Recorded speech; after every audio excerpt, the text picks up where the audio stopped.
আব্দুল্লাহ ডাক দিয়া বলে, এ বাদশা শুন, আমিও চাই, আমি কম নিব কেন, আমিও বেশি নিতে চাই। কি নিতে চাই? বাদশা আমি বেশি নিতে চাই, বেশি নিতে চাই, কম নিব কেন, আমি কম নিব কেন?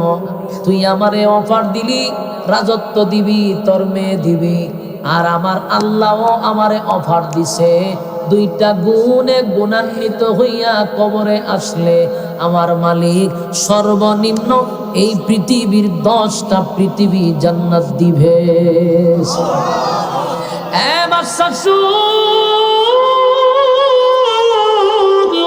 তুই আমার রাজত্বের অর্ধেক দিবি, রাজত্বের পুরাটাই দিবি, তোর মেয়েটারে আমার কাছে বিবাহ দিবি, কিন্তু শোন, তুই আমারে অফার দিস, আর আমার আল্লাহ আমারে অফার দিয়া রাখছে 2 গুণে গুণান্বিত হইয়া আমি যদি কবরে যাই, সর্বনিম্ন যে জান্নাতটা দিবে এটা এই পৃথিবীর থেকে 10 পৃথিবীর সমান।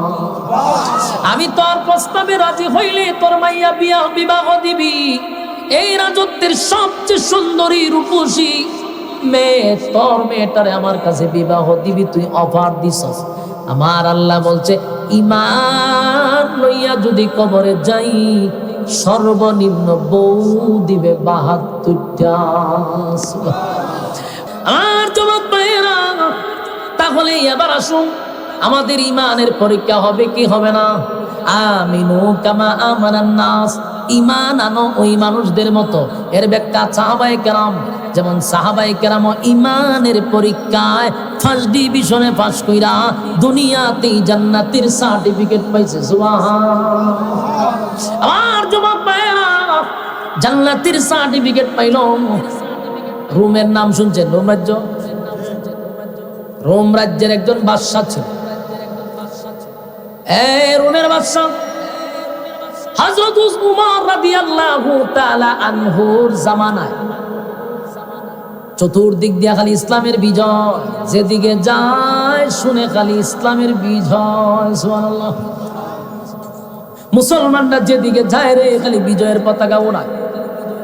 বহু দেশের মানুষ, বহু দেশের বাচ্চারা চিন্তিত, তাদের কাছে অস্ত্র নাই, তেমন কোনো বাহিনী নাই, কিন্তু তারা যাদের সঙ্গে যুদ্ধ করে সবগুলারে পরাজিত করে।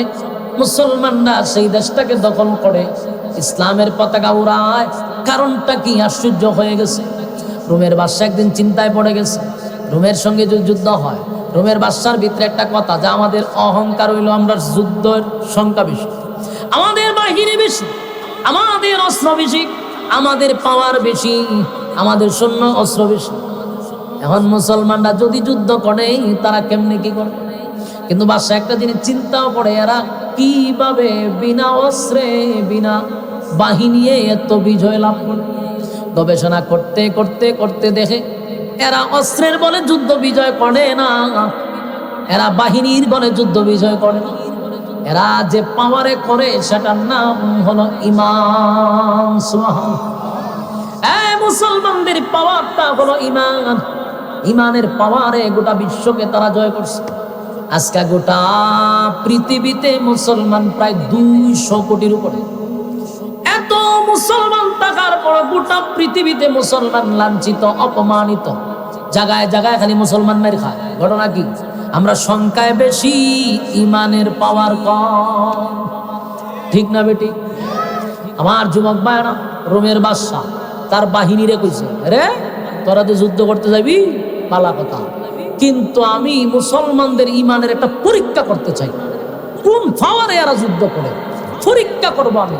তবে শর্ত হলো, মুসলমান যেখানেই পাবি জীবিত একটা টিম আমার কাছে হাজির করবি। বুঝতেছেন কথা? ঘটনাক্রমে রোমের যে বাহিনী তারা মুসলমানদের ঘেরাও করে নিছে। ঘেরাও করে বিশাল একটা টিমকে তারা ঘেরাও করে একেবারে জীবিত অবস্থায় বাদশার সামনে হাজির করছে। বাদশা ভাই বালাগাম করছিস, অনেক দিন ধরে আমি একটা চেষ্টা হইলো মুসলমানের ঈমানের একটা পরীক্ষা করতাম। এরা ঈমানের খুব পাওয়ার দেখায়, দেখি আর ঈমানের পাওয়ারটা কতক্ষণ থাকে। বাদশা তো বাদশা বলল, তোমাদের এই জায়গার মধ্যে নেতাকে? তো একজন হাত তুলে হলে আমি এলাম নেতা।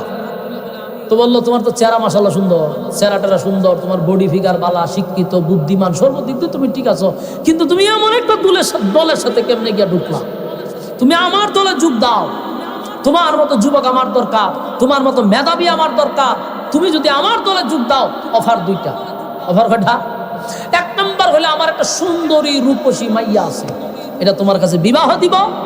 দুই নম্বর অফার হলো রাজত্বের অর্ধেক তোমার নামে লিখে দিব, শুধু কালেমাটা ছাইরা আমার দলে যোগ দাও। বুঝতেছেন কথা? কারে বলছে? নবীর সাহাবীকে বলছে, আমাদের মতো ঈমান না, নবীর সাহাবী। ওই সাহাবী এতগুলা মানুষের সামনে এত পাওয়ারফুল বাদশাকে বলল, এই রুমের কুত্তা, তোর রাজত্ব আর তোর মেয়ের কারণে কি আমার ঈমান বিক্রি করবো রে? সুবহানাল্লাহ, আল্লাহু আকবার। এরার ছিল ঈমানের পাওয়ার। বাদশারে তার রাজ্যের ভিতরে থেকে রুমের কুত্তা বইলা সম্বোধন করছে, তোর মতো কুকুরের কথায় আমার ঈমান বিক্রি করব না। বাদশার ইজ্জতে লাগছে, শরম পাইছে। বাদশায় কোনো কিছু মাতে নাই, ঠান্ডা মাথায় চলে গেছে। জ্ঞানী মানুষ তো। পরের দিন হইল এই সবগুলার লকাবে ঢুকা, সব লোকাবে ঢুকাইছে। আর আব্দুল্লাহ ইবনে হুজাফা এই সাহাবীরে আলাদা একটা লকাবে ঢুকাইছে। ঢুকাই একটা নর্তকী বাড়া করছে। নর্তকী বুঝুননি? বুঝুন না? গান গায়, নাচে, নাচেও গানও গায়, এটারে হয় নর্তকী। আরেক নর্তকী আছেন না আমরা দেশ, সংসদে গিয়ে নাচতো, গান গাইতো, এইরম নর্তকী আছি। পরে কেমনে কেমনে গেছে সংসদ গিয়ে এই গান ফাটাইয়া ফুটাই লেছে সব মন্ত্রীরা, ঠিক নি? আমরা বাংলাদেশে আমাদের নাটক চলছে ভালো, নর্তকীয় জায়গা সংসদ, ঠিক নি? মাঝখানে হিরো আলমও জায়গা, এও কম জ্বালানি জ্বালাইছে না। বাপরে বাপ, বাপরে বাপ, এর অত্যাচারে অতিষ্ঠ গেছি আমরা। এও জায়গা সংসদ, এটা একটা তামাশা হয়েছে বাংলাদেশটা মধ্যে, যে মন চাইয়া ওই। আচ্ছা যাক, তো নর্তকী এটা সাজাইয়া গুমুর মুমুর লাগাইয়া ফাটাই দিছে লকাবের ভিতরে, মানে আব্দুল্লাহ বিন হুজাফা যে লকাবটার ভিতরে, জেলখানার ভিতরে। বলছে তুই নাচতে নাচতে এমন অঙ্গভঙ্গি করবি, এই অঙ্গভঙ্গি দিকে যেন তোমার প্রতি সে আকৃষ্ট হয়। কারণ একটা মানুষকে ধ্বংস করতে গেলে এত সহজে করা যায় না। একজন আলেমকে যদি আপনি মানুষের কাছে হেও করতে চান, আপনি স্বাভাবিকভাবে পারবেন না। যদি পারতে হয় তাহলে একজন নারী কেলেঙ্কারিতে লাগাই দিতে হবে। লাগাই দিলে কি হয়? মানুষের মন থেকে দ্রুত সরে যায়। দেখছেন না, কত 16 বছর আলেমদেরকে বিভিন্নভাবে এই নারী কেলেঙ্কারি দিয়েও মানুষের কাছ থেকে দূরে সরাইতে চাইছিল, পারছে? পারে নাই। তো এই আব্দুল্লাহ বিন হুজাফার কাছে নারী ফাটাই দিছে। এই মহিলা গিয়া তো নর্তকী নাচতেছে, ডান্স তো পাগলো, ডান্স ইচ্ছা মতে দিছে, নাচতে নাচতে নাচতে নাচতে সেতে একেবারে নাচতে নাচতে ভেদা হয়ে গেছে গা, শেষে বেউস হয়ে পড়েছে। ডাক্তার তোরে ফাটাই নাচবার লেগে তুইলা দি ঘুমাস, ঘটনা কি তা? হ্যাঁ ঘুমাস কা? দেখে না এটা ঘুমাইছে, এটা বেউস হয়ে যা, মাথার পানি টানি নিলে সজাগ করছে, ঘটনা কি তা? তুই বেউস হইছত করে? 5-7 তারিখে বাসা আমার কই ফাটাইছে? আমি তো বহু নাচা নাচছি, কিন্তু এরকম জায়গার তো আমি জীবনে গেছি না। বলে কি? বলে এটা কি মানুষ না জিন্নাত? আমি যে এত অঙ্গভঙ্গি করলাম, এত নাচতে আসলাম, নাচতে নাচতে আমি বেউস, কিন্তু আমার ভাই একবার চাইলো না। সুবহানাল্লাহ। আমরা কিছু বাংলা জুড়ে করবে, চাইছেও না। চিন্তা করছেন নি? আমরা হইলে তো হুজুর মানুষ আর বড় হিসাবিও কবে, আল্লাহ তো যে একবার সাউন্ড যাতে ছায়াতে একবার কি চাইছে এইভাবে নাচতে, যে একবার ছায়া কইলাম না, আল্লাহ কইছে একবার সাউন্ড যায়, দ্বিতীয়বার সাউন্ড দিত না। এই যে চোখ দিছে, হে আর চোখ ফিরা হই না, এখন ফিরালে 2 বার হয়ে যাবো, ঠিক না বেটি? ঘটনা হয়েছে না।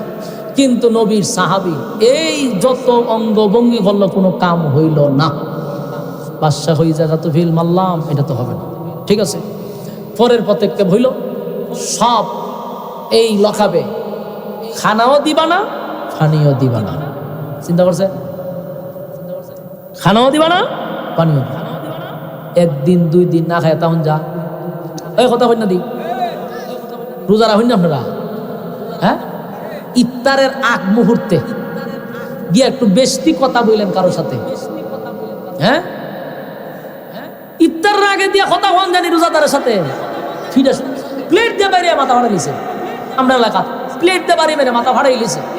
পরে দরবার মানুষ জমে কি দিচ্ছে, আর ইফতারের সময় দুন্ডা লেগেছে জবরা, মানুষ খাই লিতে চায় একটা আরেকটা। মানে বেটা রোজাদার, গুসা কিতা, বাপরে বাপ, কথাই কমন যায় না কেন? ওই যে ফেটে কি দাইলে গুসা। তো একদিনে যদি না খাইলে আমাদের এত গুসা হয়। চিন্তা করেন, আব্দুল্লাহ বিন হুজাফাকে 1 সপ্তাহ পানিটাও দিছে না। যখন তো এক সপ্তাহ না খাইলে আপনি কথা কইতে পারবেন, বসতে পারবেন, দাঁড়াইতে পারবেন। পেটের কিদা এমন অবস্থা হইল, পানিও দেয় না, খাবারও দেয় না, মাটির সাথে মিশে গেছে। পেট আর পিঠ এক জায়গায় লেগে গেছে। হায় রে, দুর্বল হইতে হইতে একেবারে বিছানায় শুয়ে গেছে, কথা বাহির হয় না, কঙ্কাল হয়ে গেছে। বাদশা ডাক্তার পাঠাইছে, দেখ বাঁচবো না মরবো। ডাক্তার কয়, স্যার যদি আজকের ভিতরে খাবার না দেন রোগী মারা যাবে। বাদশা কয়, দিলে এক কাজ কর, খাবার দে। খাবার দিল, একটা প্লেটে শুকরের মাংস আর একটা মদ। হালাল না হারাম? হ্যাঁ, হারাম খাবার নিয়ে দিছে, এই যে তোমার খানা খাও। আমরা হইলে ফতুয়ার তো অভাব নাই, আমাদের কি আছে? আমরা হইলাম হইলে জান বাঁচানো, বলুন জান বাঁচানো ফরজ বড় না ইয়ে বড়?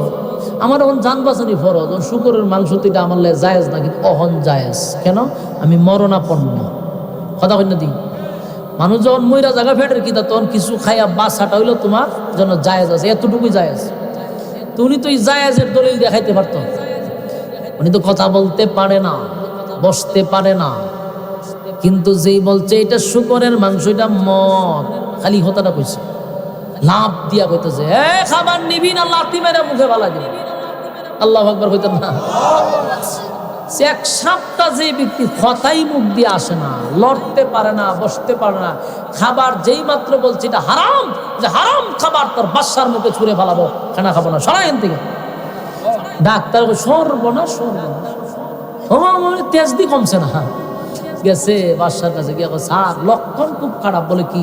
কত হইতে পারে না, বইতে পারে না, লড়তে পারে না, কিন্তু খাবার যেই মাত্র বলছি এটা শুকরের মাংস, যদি আপনি থাকতেন তো কপালের সারি ভেঙে রইল আপনার।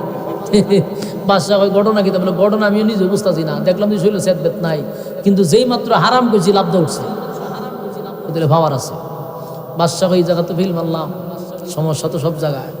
বাদশা আবার হলে কাজ কর, মেরে তো যাবো, সবগুলার লকাপ থেকে বাইর করছে, সবগুলার লকাপ থেকে বাইর করছে। কিন্তু আব্দুল্লাহ বিন হুযাফা হাঁটতে পারে না, দাঁড়াইতে পারে না, কারণ এক সপ্তাহ কি নাই, খানা নাই, পানি নাই, দুর্বল। দুইজন মানুষের কাঁধে বল কইরা বাদশার সামনে দাঁড় করাইছে। বাদশা তাকায়া দেখে রে, বুকের হাড্ডি সহ বাহির হয়ে গেছে, শরীরটার মধ্যে কিছু নাই। বাদশা তাকায়া বলে, আব্দুল্লাহ কত সুন্দর একটা অফার দিছিলাম, মানলা না। আমি আমার মেয়েটারে তোমার কাছে বিবাহ দিতে চাইছিলাম, বিবাহ করলা না। রাজত্বের অর্ধেক দিতে চাইছিলাম, নিলা না, উল্টা আমারে অপমান করলা। এখন বুঝো মজা কত। আব্দুল্লাহ বিন হুযাফা বলে, এ রোমের বাদশা, সাবধান, আবারও বলছি, এই রাজত্বের জন্য ঈমান নষ্ট করব না। আবার বাদশা বলে, আব্দুল্লাহ আমি তোমারে অফার বাড়ায়া দিলাম, অফার বাড়ায়া দিলাম, রাজত্ব দিব, মেয়েও দিব, এখনো সুযোগ আছে। আব্দুল্লাহ ডাক দিয়া বলি, এ বাদশা আমিও চাই, আমি কম নিব কেন, আমিও বেশি নিতে চাই। কি নিতে যায়? বাদশা আমি বেশি নিতে চাই, বেশি নিতে চাই, কম নিব কেন, আমি কম নিব কেন? তুই আমারে অফার দিলি, রাজত্ব দিবি, তোর মেয়ে দিবি, আর আমার আল্লাহও আমারে অফার দিছে, দুইটা গুণে গুণান্বিত হইয়া কবরে আসলে আমার মালিক সর্বনিম্ন এই পৃথিবীর 10টা পৃথিবী জান্নাত দিবে।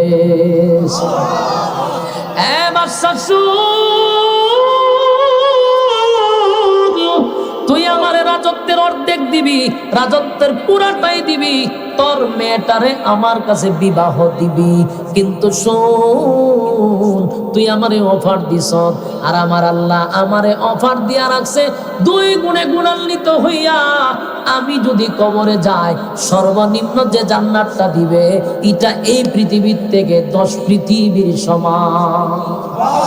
আমি তোর প্রস্তাবে রাজি হইলে তোর মাইয়া বিবাহ দিবি, এই রাজত্বের সবচেয়ে সুন্দরী রূপসী মেয়ে, তোর মেয়েটারে আমার কাছে বিবাহ দিবি, তুই অফার দিছস। আমার আল্লাহ বলছে ঈমান লইয়া যদি কবরে যাই, সর্বনিম্ন বউ দিবে 72টা। প্রথম বউয়ের দিকে তাকাইয়া 40 দিন চলে যাবে। সুবহানাল্লাহ কি বাড়ি দিয়ে হবে? মুরব্বী সুবহানাল্লাহ হয়, কিন্তু ফুলা বানে হয় না। মেজাজটা কেমন গরম হয়, বেটা বউ ভাইবি 72টা। সুবহানাল্লাহ কষ্ট টাকা। এক বউয়ের দিকে তাকাইয়া কতদিন গেছে? পৃথিবীর যত সুন্দরী হোক, সারা পৃথিবীর 1 নাম্বার সুন্দরী সামনে না দিলে সর্বোচ্চ 1-2 মিনিট সাউন্ড দিতে পারে। কথা ঠিক নেই। এরপরে চাইতে মন চাইব বুড়িটা ফালটা আর মতো লাগে না, ঠিক নেই।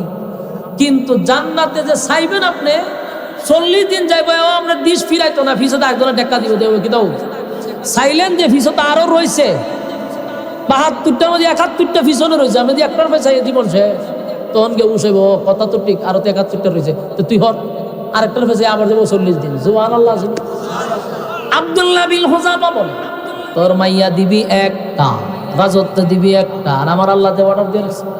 আমার আল্লাহ তো অফার দিয়া রাখছে, আমি তো সেই অফারে কাজ করতেছি। সুবহানাল্লাহ। আমার যুবক ভাইরা, আমিনু কামা আমানান নাস, ঈমান আনো ওই মানুষদের মতো। বাদশা এখানে চিন্তায় পড়ে গেছে, আমি যতই চেষ্টা করি আমি ফেল, সে পাস, কিন্তু আমার তো বাসন লাগবে। কারণ বাদশা তো শরম পাইলে চলতো না। বাদশা এক কাজ করো, বিশাল ডেকসির মধ্যে তেল গরম করো। বিশাল ডেকসির মধ্যে তেল গরম করা শুরু করছে। আমরা মাছ ভাজি করি না, তেল একেবারে টপ টপ এরকম টকবকে গরম তেল গরম করছে। গরম করে আব্দুল্লাহ বিন হুযাফার সামনে একজন সাহাবীরে দুইটা ফালাই দিছে তেলের মধ্যে, জ্বলন্ত তৈলের মধ্যে ফালাই দিছে। সাথে সাথে সাথে সাথে হাড্ডির থেকে মাংসটা আলাদা হয়ে গেছে। কি বুঝলেন? উপস্থিত সাহাবীদের সামনে দইরা দইরা নিয়ে ফালাইতেছে। এরপর বাদশা বলে, এই আব্দুল্লাহ বিন হুযাফা, আমার ব্যাপারে এখনো রাজি হবি না? বলে না। তারপরে বলল, তারে ধর। আব্দুল্লাহ বিন হুযাফারে হাতে পায়ে বেঁধে এবার বাদশার সিদ্ধান্ত নিল তারে তৈলের মধ্যে ছেড়ে দিবে। আব্দুল্লাহ বিন হুযাফা কোনো বাধা নাই, ওনারে এখন তৈলের সামনে দাঁড় করাইছে। এবার আব্দুল্লাহ বিন হুযাফাকে তেলের মধ্যে বাজি করবে, হত্যা করবে। আব্দুল্লাহ বিন হুযাফা তৈলের সামনে দাঁড়াইয়া, শেষ করে দাও আমার যুবক ভাইরা, তেলের সামনে দাঁড়াইয়া আব্দুল্লাহ বিন হুযাফার হাতে বানলো, পায়ে বানলো, এখন ছেড়ে দিবে। আব্দুল্লাহ বিন হুযাফা তেলের সামনে গিয়া চোখের পানি ছাইরা কান্না শুরু করছে। বাদশা দৌড় মাইরা আইছে আব্দুল্লাহর কাছে, আইছে কই, হ্যাঁ কান্দস কা? বাদশা মনে করছে আমার অফার এখন গিয়ে রাজি হইছে। এই আব্দুল্লাহ সাবধান, কান্নার প্রয়োজন নাই। আমি প্রথমেই অফার দিছিলাম মেয়ে আর রাজত্ব, মানছত না। কিন্তু এখন কাপুরুষের মতো আগুনের সামনে দাঁড়াইয়া কেন কান্দস? কান্নার কোনো প্রয়োজন নাই, কান্নার কোনো প্রয়োজন নাই। আমার এখনো অফার ঠিক আছে, এখনো আমি মেয়ে দিব, এখনো রাজত্ব দিব।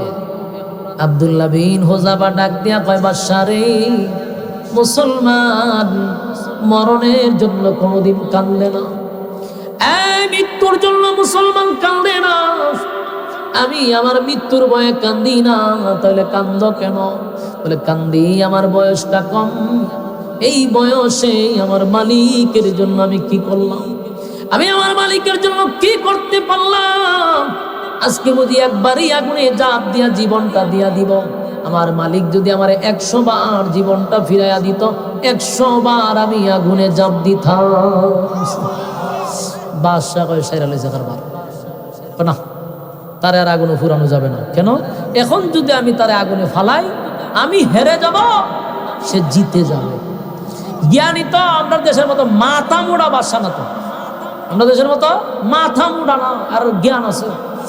সব জায়গা মানুষ হেরেও জিতে যায় অনেক সময়, ঠিক নেই? বাদশা কইল যে না, এখন যেহেতু তাকে আমি তৈলে ফালাইয়া দিই, সে জিতে যাবে, আমি হেরে যাব। আমি তারে মারতে চাই একবার, সে মরতে চায় 100 বার। সুবহানাল্লাহ। না, আমি মারতে চাই একবার, সে মরতে চায় 100 বার। এরা তো মারা যাবে না। কিন্তু এখন এখান থেকে সারুম কেমনে বাসা, তো একটা ইজ্জত আছে না, সম্মান আছে না। হঠাৎ করে তারা সাইরা দেবেন যে না, তো তোর হলে একটা শর্ত, যদি তুমি মানো আমি তোমারে ওয়াদা দিলাম মৃত্যুদণ্ড দিব না, সেটা দিব। আব্দুল্লাহ বিন হুযাফাকে কি শর্ত? তুমি তোমার 2টা টুর দিয়া আমার কপালে একটা সুমা দিবা। সুবহানাল্লাহ আসেনি? বাদশা কয় আমার কপালে একটা সুমা দিলে তোমার ছেড়ে দিব। কিন্তু আব্দুল্লাহ বিন হুযাফা কয় আমিও সুমা দিতে পারি, শর্ত আছে। সুবহানাল্লাহ কই। চিন্তা করছেন বেচারারে কইতেছে মৃত্যুতে বাঁচাই দিব, কয় আমারও শর্ত আছে বাঁচাইবার আগে। আমরা হইলে কইলাম হইলে ভাই তোর কোন জায়গায় সুমা দিতে দিব, কয় আ জায়গায় হোক আর বে জায়গায় হোক, ঠিক না বেটি? আমার আগে বাঁচা। কিন্তু সাহাবী তো মরবার আগে কয় আগে আমার শর্ত মানের বড় সুমা দিব। বাদশা এটাও না শুনিয়েছে, আমি তোমার ছেড়ে দিতে চাই একটা সুমার শর্তে, তুমি আবার শর্ত লাগাও। বলা হয় শর্ত আছে। কি শর্ত? আমি আমার জীবনের বিনিময়ে তোর সুমা দিতাম না। মানে আমি তোর সুমা দিব, তোমার বাসায় দিছ এই কারণে না। বলে কেন সুমা দিবি? বলে আমি সুমা দিতে পারি, আমার নবীর সাহাবীদেরকে যদি তুমি লকআপ থেকে ছেড়ে দাও, এদের মুক্তির জন্য আমি তোমার কপালে সুমা দিতে পারি। কিন্তু আমারে তুমি আগুনে না ফালাইয়া আমারে বাসায় আলাইলা, আর এই কারণে তোমার সুমা দিব দরকার নাই, আমি মৃত্যুর জন্য তোমার সুমা দিতাম না। সুবহানাল্লাহ আসেনি? আমি মৃত্যুর জন্য প্রস্তুত। আমি আমারে তুই আগুনে পোড়ানোর কথা ছিল, এখন আমারে ছেড়ে দিলি, এই কারণে তোরে সুমা দিব না। সুমা দিতে পারি, একটা সুমার কারণে যদি নবীর অসংখ্য সাহাবীরা বেঁচে যায়। এই কারণে বাদশা হয়তো আমার খবরটা চুমা দে, ছেড়ে দেবো, সবাই ছেড়ে দেবো। সুমা দিছে বলে সব ছেড়ে দিছে। বাদশা কয় আমি বুঝতে পারছি মুসলমানরা কেন গোটা পৃথিবী রাজত্ব করতেছে, তাদের ইমানের এত পাওয়ার। এই পাওয়ার যদি বাস্তব হয় গোটা পৃথিবী ধ্বংস হয়ে যায়। সুবহানাল্লাহ। আজকে সেই মুসলমান, আমরা এই মুসলমান, কিন্তু আমরা গোলামের মতো আছি। গোলাম, আমরা মানুষের গোলামি করি। আজকে আমাদের গোটা পৃথিবীতে মুসলমানরা সব জায়গায় লাঞ্ছিত, অপমানিত, অথচ গোটা পৃথিবীর শক্তি আল্লাহ মুসলমানের হাতেই দিছিল। সৌদি আরব দেশে আল্লাহ যেই পরিমাণ সম্পদ দিছে, গোটা পৃথিবী অন্ধকার হয়ে যাবে যদি সৌদি এক জায়গায় দাঁড়ায় থাকে। আপনি জানেন গোটা পৃথিবীতে মুসলমান দেশগুলোতে আল্লাহ এত সম্পদ দিছে, যদি মুসলমানরা ইহুদি খ্রিস্টানদেরকে সম্পদ না দেয়, তারা ভিক্ষার থলি নিয়ে দাঁড়ায় যাবে। গোটা পৃথিবীর অর্থনীতি নষ্ট হয়ে যাবে যদি মুসলমানরা একটু খালি দাঁড়াইতো। কিন্তু ওই যে গোলামি করে অভ্যস্ত, আল্লাহ সব সম্পদ দিল তোদেরকে, আর তোরা গোলামি করস লাল চামড়া কুত্তাদের। ঠিক কিনা বলেন? আমরা গোলামি যতদিন না যাবে আমরা মার খাইতে থাকবো। এই বাংলাদেশেও আমরা যারা অতীতে গোলামি করছি, এখনো কিছু গোলামের ঘরের গোলামগল একটা চেয়ারের জন্য রং ফালাইতেছে। ঠিক না বেটি? শিখতে হয়েছে না তো? এত গুণ খুম হত্যার পরেও আমরা শিক্ষা হইল না। নেক্সট টাইমে যে আবার আমরা ফাটার বলি হব, আমাদের চিন্তাই নাই। আমিনু কামা আমানান নাস। আল্লাহ রাব্বুল আলামিন বলেন আমিনু কামা আমানান নাস, ঈমান আনো ওই মানুষদের মতো। চিন্তা করেন, ঈমান কিন্তু আমরার মতো হইছে না, কইছি ঈমান আনো ওই মানুষদের মতো। আমিনু কামা আমানান নাস, ঈমান আনো ওই মানুষদের মতো যারা অতীতে ঈমান এনে ঈমানের পরীক্ষায় উত্তীর্ণ হয়েছে। আমিনু কামা আমানান নাসের ব্যাখ্যা তাফসীরকারকরা বলেন আব্দুল্লাহ বিন তামির হতে পারে। আমিনু কামা আমানান নাসের ব্যাখ্যা ফেরাউনের বউ আসিয়া হতে পারে।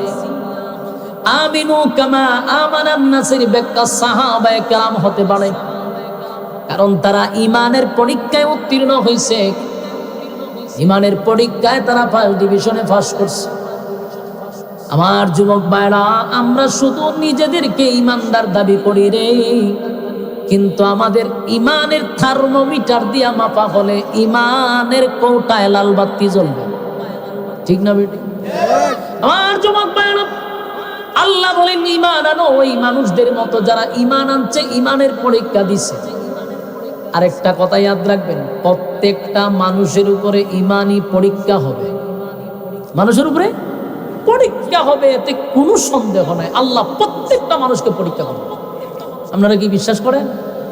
আল্লাহ নিজে বলেন وَلَنَبْلُوَنَّكُمْ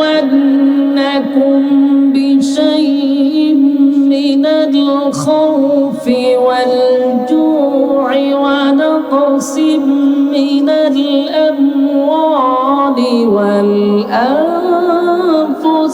والثمرات وبشر الصابرين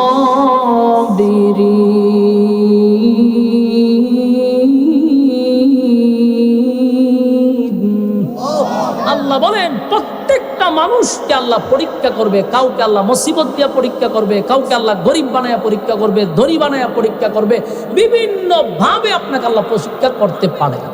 কিন্তু প্রশ্ন হলো পরীক্ষা কার জন্য? যে ক্লাসের ছাত্র তার জন্য। আপনি যদি ক্লাসে ভর্তি না হন আপনার পরীক্ষা হইব? কথা হয় না। আপনি তো আগে ইমানদার হইতে হইব, ইমানদার হইলেন না আপনার পরীক্ষা হইতে। এই জন্য আমিনু কামা আমানান নাস, ইমানদারের উপরে ইমান এই পরীক্ষা হবে, এতে কোনো সন্দেহ নাই। তবে আমরা যদি ইমানদার হই তাহলে অপেক্ষা করবেন, আমার মালিক বিনা পরীক্ষায় কিন্তু জান্নাত দিবে না, জান্নাত দিবে না। জান্নাত মামুর বাড়ি না, জান্নাত শ্বশুর বাড়ি না। যদি পরীক্ষায় ফার্স্ট ডিভিশনে পাস করতে পারো, ওয়াদা দিছে কানাত লাহুম জান্নাতুল ফিরদাউসি নুজুলা। আল্লাহ রাব্বুল আলামিন বলেন ঈমান দিব রে, ঈমানের বিনিময়ে আমি জান্নাত দিব, নেক আমলের বিনিময়ে জান্নাত দিব। তবে ঈমানদার যাই না রাইকো, ঈমানদারের উপরে ঈমানি পরীক্ষা হয়। আমিনু কামা আমানান নাস আব্দুল্লাহ বিন তামির হতে পারে, ফেরাউনের বউ আসিয়া হতে পারে। চিন্তা করেন, ফেরাউন ছিল আন্তর্জাতিক মানের একটা কাফের, এত বড় একটা জালেম। জালেমের ঘরে সংসার করে যদি আসিয়া পৃথিবীর বিখ্যাত 4 জন মহিলার মধ্যে একজন, সুবহান, 4 জন মহিলা আছে পৃথিবীর বিখ্যাত শ্রেষ্ঠ মহিলার মধ্যে আসিয়া একজন। বলুন তো দেখি আসিয়ার জামাই কে ছিল? ফেরাউন। গোবিন্দপুরের বাইরা, এই এলাকার নাম কি? গোবিন্দপুর। গোবিন্দপুরের মা বোনদের উদ্দেশ্য করে বলছি, মা বোনেরা, ফেরাউনের ঘরে সংসার করে যদি আসিয়া জান্নাত পায়, ফেরাউনের ঘরে সংসার করে যদি আসিয়া দুনিয়াতে জান্নাত দেখতে পায়, ফেরাউনের স্ত্রী হইয়া যদি আসিয়া পৃথিবীর 4 জন মহিলার মধ্যে একজন হতে পারে, গোবিন্দপুরের মা বোনেরা, আপনার স্বামী কিন্তু ফেরাউনের থেকে খারাপ না। ফেরাউনের চেয়ে খারাপ? আপনারা কি ফেরাউনের চেয়ে খারাপ? না, ফেরাউনের চেয়ে খারাপ কেউ না। ফেরাউনের ঘরে তাইকা যদি আসিয়া ইমানের পরীক্ষায় ফার্স্ট ডিভিশনে পাস করতে পারে, আপনার স্বামী কিন্তু এতটা খারাপ নয়, ফেরাউনের মতো খারাপ না। ফেরাউন এমন একটা নিকৃষ্ট লোক ছিল যে মানুষকে সে প্যারাক মারতো, এই জন্য এর নাম ফেরাক। ফেরাউন মানুষে কি করতো? প্যারাক মারতো। ফেরাক বুঝুননি? লুয়া মেরে দিত, খাটের সাথে মেরে দিছে প্যারাক। ফেরাউন মানুষকে প্যারাক মারতো। এই ফেরাউনের ঘরে তাইকা আসিয়া ইমানের পরীক্ষায় দিয়া ফার্স্ট ডিভিশন পাইছে। ফেরাউন একদিন তার ঘরের দাসীরে হত্যা কইরা, দাসীর বাচ্চা কাচ্চারে হত্যা কইরা বউয়ের কাছে গিয়া বুক ফুলাইয়া বলতেছে, আসিয়া রে, আমাদের ঘরের কাজের মহিলাটারে আমি হত্যা করছি। আসিয়া কয় কেন? সে আমারে খুদা মানে না। আসিয়া কয় তোর মতো জালেম রে খুদা তো আমিও মানি না। আপনারা কিতা কইবেন? আমার যুবক ভাইয়েরা, ফেরাউনের সান্দি গরম হয়ে গেছে।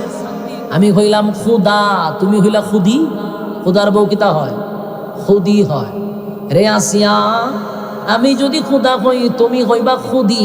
এখন খুদা দাবি করি, তুমি যদি আমার খুদাই না মানে খুদিবা কেমনে? আসিয়া কয়, এত বড় জালেমকে কোনোদিন খুদা মানলেও আমি মানতে রাজি না। ফেরাউন স্পষ্ট শুন, তোর আমি আগেও মানি নাই, এখনো মানি না। আমি মুসার আল্লাহর উপরে ঈমান আনছি, মুসারে নবী হিসাবে মাইনা নিছি। ফেরাউন না হয় খাইরা লিছে, মাইরা লিছে। আমার ঘর তাইকা, আমার খাইয়া, আমার ফইরা, আমারই খুদা মানে না। দৌড়াইতে দৌড়াইতে ফেরাউন না গেছে বন্ধুর কাছে।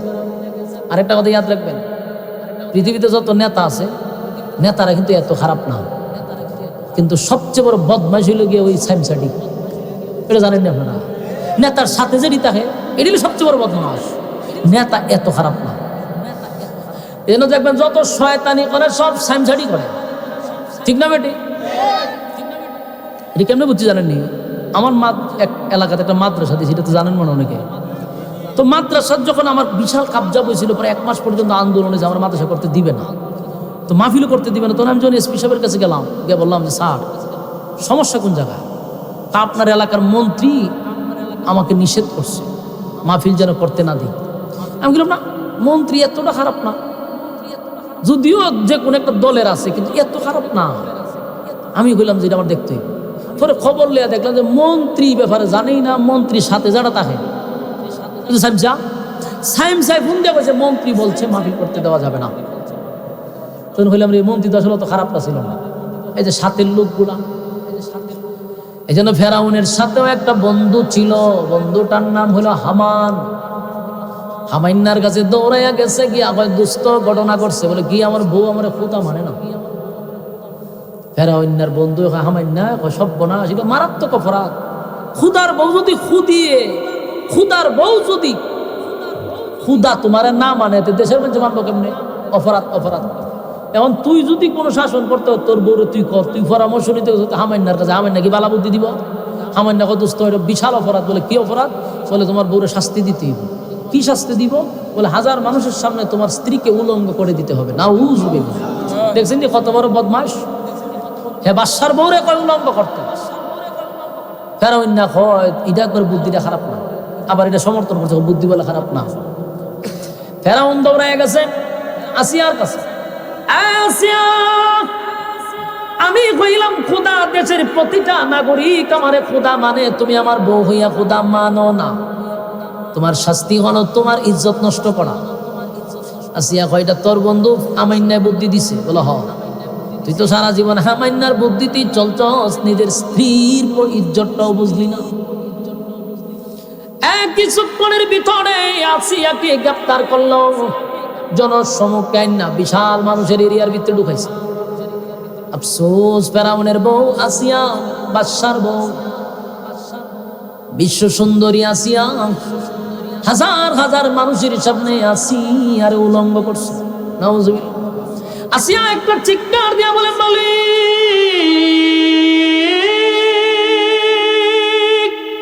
হাজার হাজার মানুষের সামনে আমার ইজ্জত রক্ষা করতে পারলাম না, ইমানের জন্য ইজ্জত দিলাম, কিন্তু মালিক তুমি আমারে ভালায়া দিও না। সুবহানাল্লাহ। আপনার ইমানি জজবা খুব কম, তাই আওয়াজও কম। আপনি আমি কি এরকম অবস্থায় ঠিক থাকতে পারবো? আমরা তো রং সার কাছে ইমান বিক্রি করি।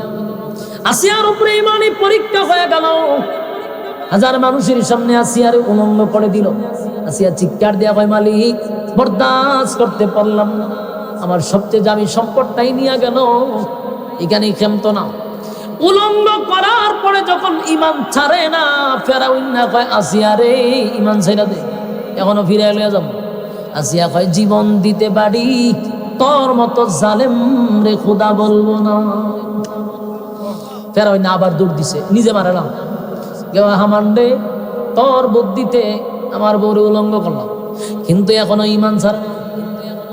এবার হামান বলল, দোস্ত আসিয়া এইভাবে ইমান ছাড়বে না, 2 হাতে 2টা প্যারাক মারবি, 2 পায়ে 2টা প্যারাক মারবি, তারপরে দাঁড়ানো অস্ত্র দিয়া শরীরের যতগুলা চামড়া আছে রে সবগুলা চামড়া টেনে টেনে তুলে ফেলবি, অসহ্য হইয়া তরে খোদা মানতে বাধ্য হবে। নাউজুবিল্লাহ।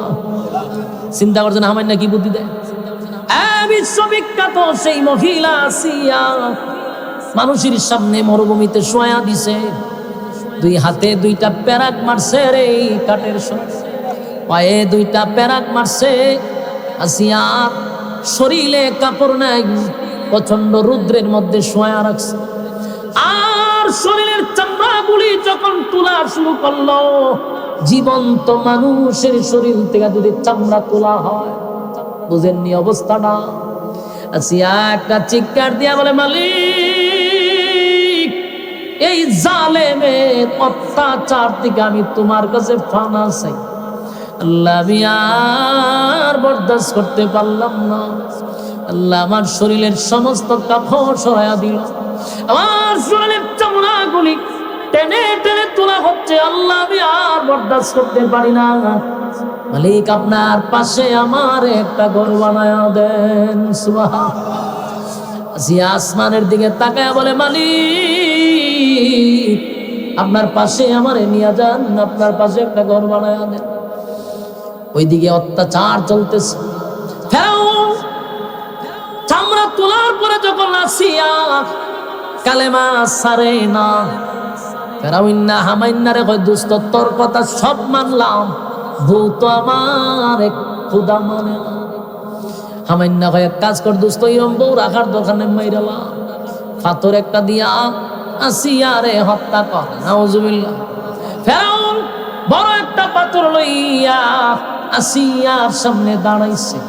দাঁড়াইয়া যখন মারবে তখন তাকায়া দেখে আসিয়া আসমানের দিকে তাকাইয়া মুস্কি মুস্কি হাসে, চিৎকার দিয়া কোন সুবহানাল্লাহ। আমার যুবক ভাইরা, আসিয়া যেই মাত্র মুস্কি মুস্কি হাসতেছিল, ফেরাউন পাথরটা সরাইয়া কয়, আসিয়া রে মিথ্যা কথা বলবি না। আসি এই পরিস্থিতিতে কারো জবান থেকে হাসি আসতে পারে না। আসিয়া তোর শরীরের চামড়া তুলে ফেলছি, আসিয়া তোরে উলঙ্গ করছি, আসিয়া হাতে পায়ে প্যারাক মারছি, কেমন রে তোর জবান থেকে হাসি আইলো? আসিয়া কেন হাসস? মিথ্যা কথা বুঝ না মরণের আগে। আসিয়া ফেরাউন রে কয়, ফেরাউন না রে, আমি যা দেখি তুই তা দেখোস না। আমি বললে তুই বিশ্বাস করবি না। ফেরাউন কয়, আমি জানি মৃত্যুর আগে তুই মিথ্যা বলবি না। কথা হলে শুন, আমি তোর অত্যাচার থেকে, তোর এই নির্যাতন থেকে আল্লাহর কাছে পানা চাইছি। আমি আমার মালিকরে বলছি, মালিক আপনার পাশে আমার একটা ঘর বানায়া দেন।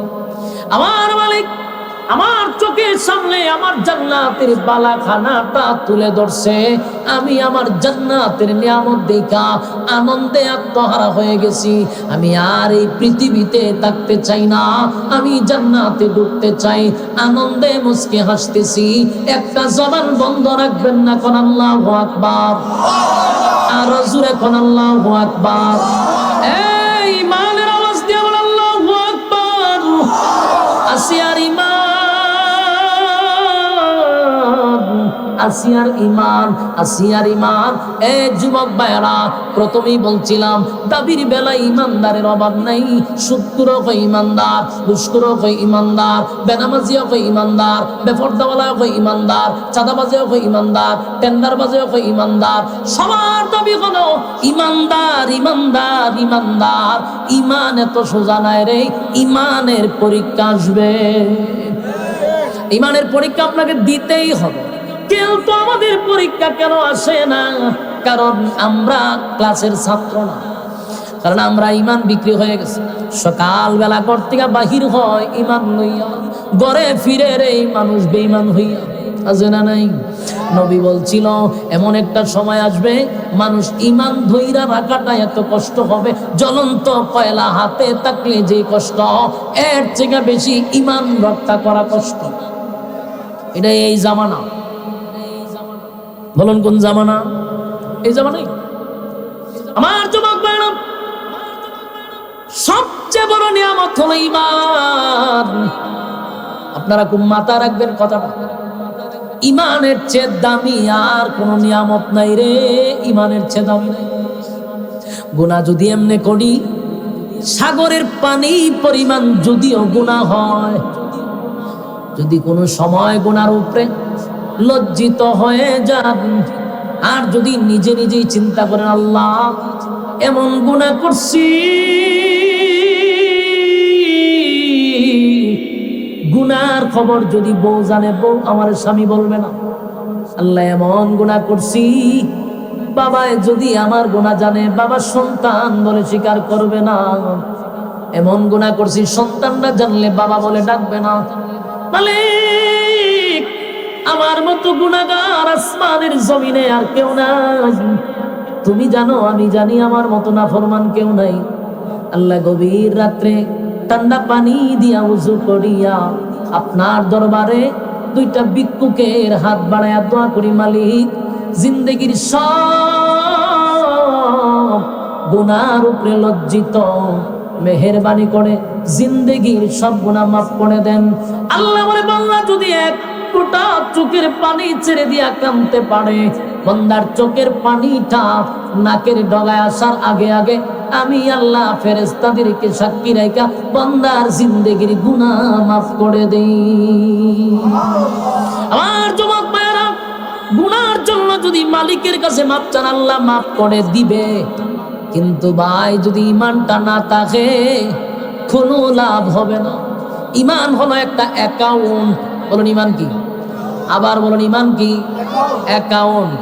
আপনার যদি অ্যাকাউন্ট থাকে তাহলে টাকা জমা হবে। কথা হয় না দি? আপনি যদি ব্যাংকে গিয়ে এখন বলে স্যার 1 লাখ টাকা জমা দিব, স্যারের জায়গায় আপনার ব্যাংক অ্যাকাউন্ট বলেন, আমার ব্যাংক অ্যাকাউন্ট নাই, তবে তুই আধা একটা ভাগ হল, ঠিক নেই। অ্যাকাউন্ট ছাড়া টাকা জমা দিবি কোথায়? যেমন অ্যাকাউন্ট ছাড়া টাকা জমা হয় না রে, ঠিক তেমনি ভাবে ইমান যদি না থাকে নামাজ জমা হবে না, রোজা জমা হবে না, ওয়াজ মাহফিলের নসিহত জমা হবে না। কারণ যা ইবাদত করি ইমান থাকলে অ্যাকাউন্টে ঢুকবে, ইমান নাই নামাজের দাম নাই, ইমান নাই রোজার দাম নাই, ইমান নাই আপনার দানবীর কোনো দাম নাই। কথা হয় না?